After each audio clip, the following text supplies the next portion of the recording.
I think before we get to that, I think it's really interesting to think about what Nikos has said. He picked up this data Mhm. from bioinformatically, and then we asked, okay, that's very cool. We have FABP5 is elevated in many cancers, and it tends to be high in triple negative breast cancers.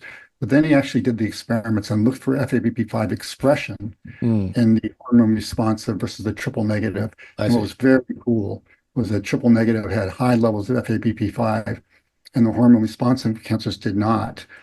And then when he knocked it down using molecular biology techniques to reduce the expression of FABP5, those triple negative cancers no longer responded to omega-6. And when he took those hormone responsive cancers that had very low levels of FABP5, and he overexpressed the protein in those tumor cells, now they responded to omega-6 fatty acids. Wow.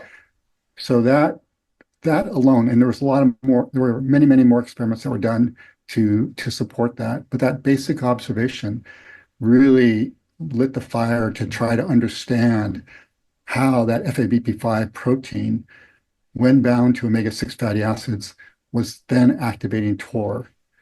And Yeah. and Nikos can tell you more about the mechanistic aspects of Yeah. it. I want to say also, we started off with, okay, we have these diets, Western diets, let's say, Mhm. Western diet, the Mediterranean diets, and there are many things that are associated with Western diets, like high sugar, high omega-6 fatty acids, and so on. But then the the field in nutrition really needs to do what Nikos has done, is to take these complex mixtures and start breaking them down and trying to define how individual components of seed oil or Yeah. individual components Yeah. of the Western diet can affect. And then that leads us to what I just discussed. And then we want to understand molecularly at a biochemical level how that then activates TOR. Yeah. And there's reasons for doing that because it then reveals possible therapeutic targets. And then Nikos can tell you more about the molecular mechanism of Yeah. what he discovered. Yeah. Okay. So basically, in other words, you had these triple negative breast cancer cells. You had other non-triple negative breast cancer cells. The triple negative ones happen to have strong expression, high expression of this FABP5 protein, the chaperone that's good at grabbing omega-6s and bringing them in the cell. So you're like, wow, that's interesting. But then John went in and said, okay, well, if that's really key here, you should be able to take that away from these triple negative cells, and then you won't see some of this, or you'll see it less.